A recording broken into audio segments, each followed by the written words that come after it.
నమస్తే. నేను doctor Chetan Raj and నేను ఒక ప్రాక్టీసింగ్ హోమియోపాత్‌ని. నా క్లినిక్స్ హైదరాబాద్‌లో ఉన్నాయి. అండ్ ఇవాళ మనం క్యాన్సర్ గురించి డిస్కస్ చేద్దాము. అసలు క్యాన్సర్ అంటే ఏంది? ఇప్పుడు మన బాడీలో సెల్స్ డెవలప్ అవుతాయి.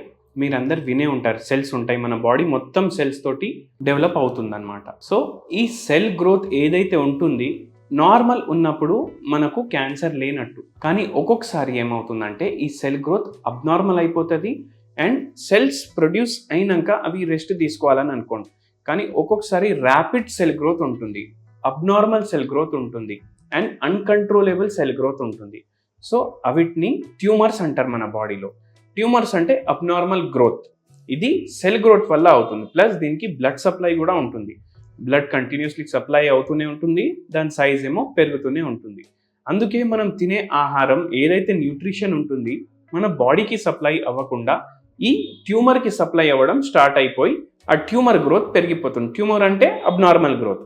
అది క్యాన్సర్ ఉండొచ్చు, క్యాన్సర్ కాకుండా కూడా ఉండొచ్చు.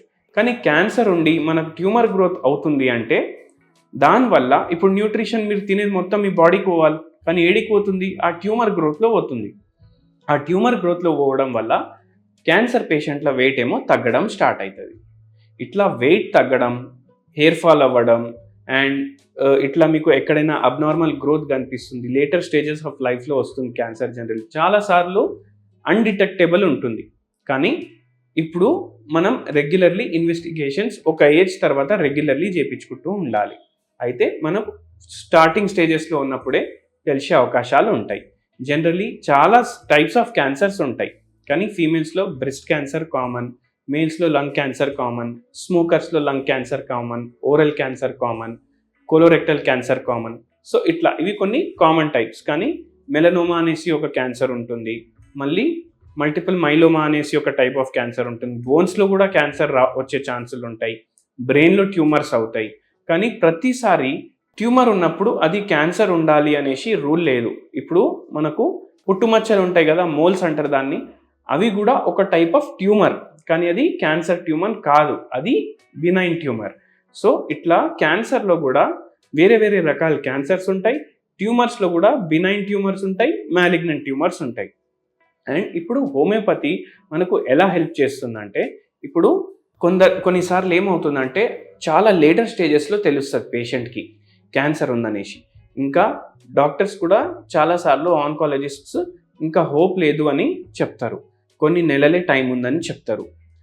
ఒకవేళ ఫర్ ఎగ్జాంపుల్ 1 మంత్ పేషెంట్కి టైం ఉంది, మన హోమియోపతి ద్వారా పేషెంట్కి లైఫ్ చాలా ప్రొలాంగ్ అవుతుంది.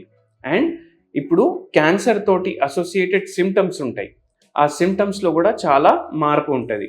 చాలా లేటర్ స్టేజెస్లో తెలిస్తే వాళ్ళకు తినడానికి కూడా రాదు, వాళ్ళకు ఎనర్జీనే ఉండదు, మొత్తం బెడ్ రిడన్ అయిపోతారు.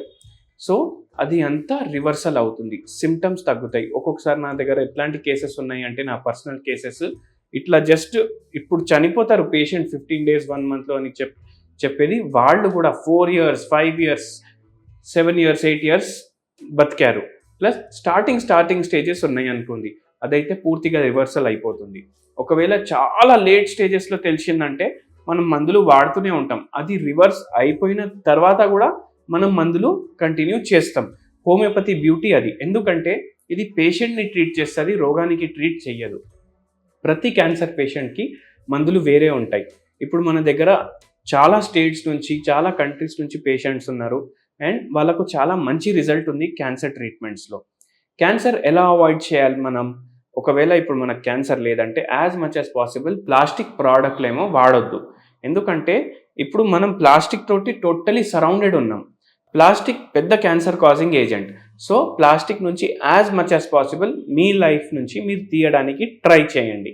అదొకటి చేయండి. Second thing, organic fruits, organic vegetables వాడండి. ఆర్గానిక్ వాడడం వల్ల దాంట్లో పెస్టిసైడ్స్ ఉండవు, ఫర్టిలైజర్లు ఉండవు. ఇవి కూడా చాలా పెద్ద కాజెస్ క్యాన్సర్కి. ఇప్పుడు అగ్రికల్చర్ స్టేట్స్ ఉన్నాయి కదా, ఆ స్టేట్స్ ఏవి ఉంటాయి generally? UP, MP, Punjab. So ఈ స్టేట్స్లో క్యాన్సర్ కేసులు మీరు చూడండి పెరుగుతాయి. ఎందుకంటే అక్కడ చాలా ఫర్టిలైజర్ వాడతారు, చాలా పెస్టిసైడ్లు వాడతారు. సో పెస్టిసైడ్, ఫర్టిలైజర్, ప్లాస్టిక్, ఇవి 3 మీ లైఫ్లోకి వెళ్ళి తీసేయండి, క్యాన్సర్ వచ్చే ఛాన్సెస్ తగ్గుతాయి. ఇవి కాకుండా స్ట్రెస్ ఏమో చాలా ఇంపార్టెంట్ ఫ్యాక్టర్. ఇప్పుడు ఈ స్టేట్స్‌లో నంబర్ ఆఫ్ కేసెస్ ఎక్కువున్నాయి. కానీ మనం పేషెంట్‌లతోటి మాట్లాడితే మనకు తెలుస్తది. వాళ్ళకి ఏదో స్ట్రెస్ ఉంటది. ఇప్పుడు కొందరికి ఫైనాన్షియల్ స్ట్రెస్ ఉంటది. కొందరికేమో ఫ్యామిలీలో స్ట్రెస్ ఉంటది. హస్బెండ్, వైఫ్ మధ్యలో ఏదో ప్రాబ్లమ్స్ ఉంటాయి. పిల్లలతోటి ప్రాబ్లమ్స్ ఉంటాయి. అండ్ ఇంకోటి వెరీ ఇంపార్టెంట్, ఇప్పుడు ఎట్లా అయిపోయింది, అందరికీ ర్యాట్ రేస్ లాగా అయిపోయింది. నా పక్కింటోడేమో పెద్ద కార్ కొన్నాడు. నా దగ్గర ఇంకా స్కూటరే ఉంది. నేను కూడా కార్ కొనాలి. అది లేని స్ట్రెస్ అవన్నీ. సో ఇట్లాంటి స్ట్రెసెస్ గురించి మీరు డిస్కస్ చేయకండి, ఎక్కువ ఆలోచించకండి అండ్ ఉన్న దాంట్లో సాటిస్ఫైడ్ ఉండండి. ఇది కూడా దీనివల్ల కూడా సాటిస్ఫాక్షన్ వల్ల మంచి హ్యాపీ ఉంటాడు. ఎంత హ్యాపీ మనం ఉంటే అంత రోగాలు వచ్చే ఛాన్సులు మనకు తగ్గుతుంది.